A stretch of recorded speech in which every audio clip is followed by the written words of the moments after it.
doing God's work, singing Madonna songs, and not the sign of a priest anywhere. It's very strange. In fact, there's not a sign of an authority anywhere. And I say that because authorities in our life are very significant editors of the cultural story. Human beings, as Sean had mentioned earlier, are inevitably meaning-making machines or organisms. Unlike any other creature on the earth, human beings are the only species that commit suicide.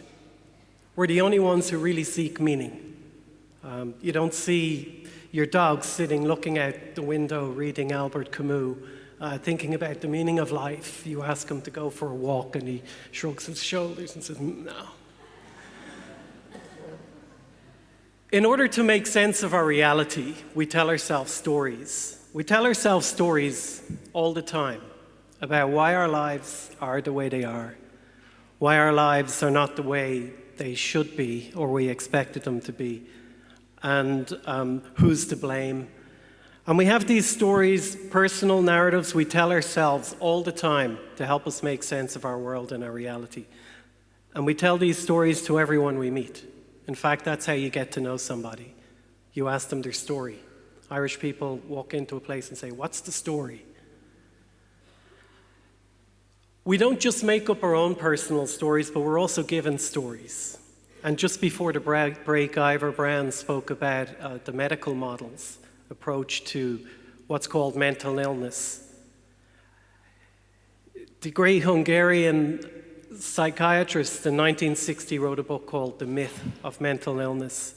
Thomas Sass, he died about 2 years ago. And his point was there's no such thing as mental illness because the mind is not a biological entity.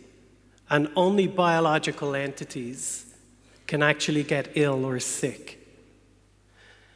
Now, if we extrapolate from that, we end up with theories of mental health that require intervention with biochemistry to fix the kind of problems that Teig spoke of.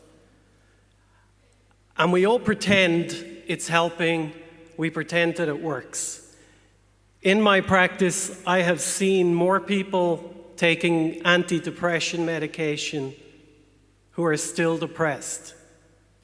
Now, I don't know about you, but if you had a headache and you were taking a pill for 6 months and your headache didn't go away, maybe you'd start reading the label on the packet and wondering, what's in here? What does this do?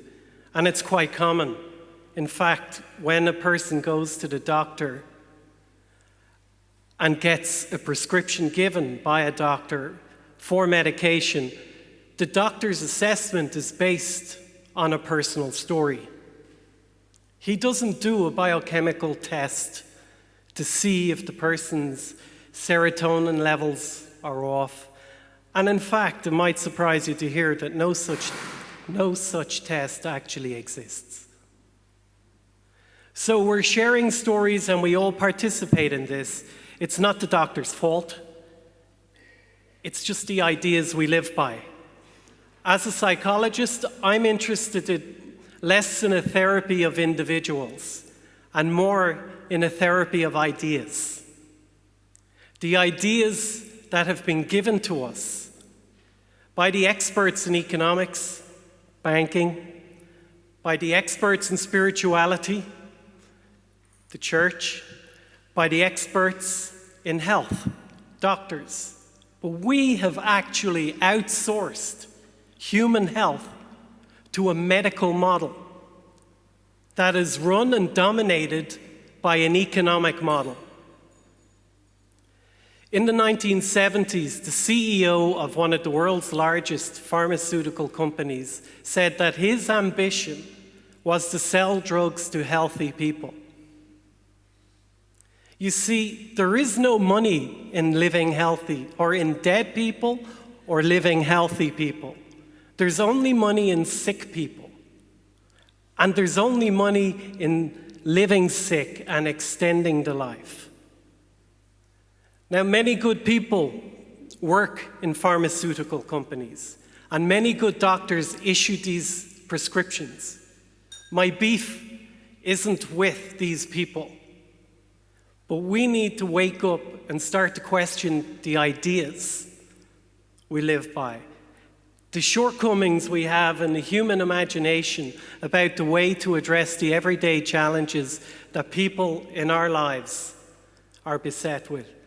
We have this mythology and notion that our bodies are turning on us, that we're persecuted and we're victims and we're helpless, and this magic little pill is going to make it all go away.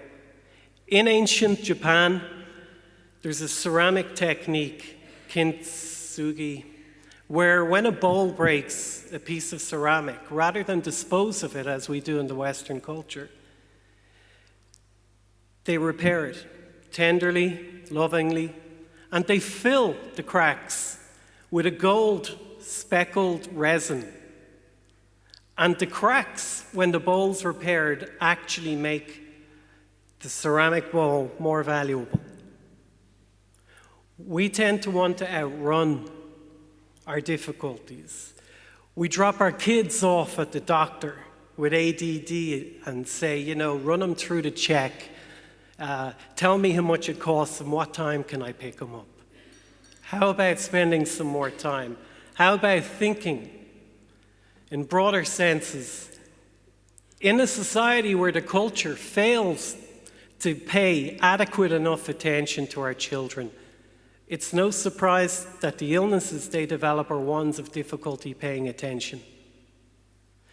In a society where the culture fails to value the elderly and forgets the true value of elderly people, it's no surprise that elderly people develop an illness of a difficulty remembering, Alzheimer's.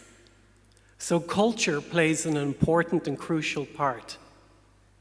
Our biology interacts with the culture. And if we can begin to change the conversation and not look for someone else to bail us out, the bankers, the doctors, the priests, but take on that responsibility ourselves and find the beauty in the everyday challenges of life instead of pathologizing them and turning them into illnesses and sending them away. And I think we can really begin to get a shift and breakthrough in the lives of the people we care about. Thank you very much.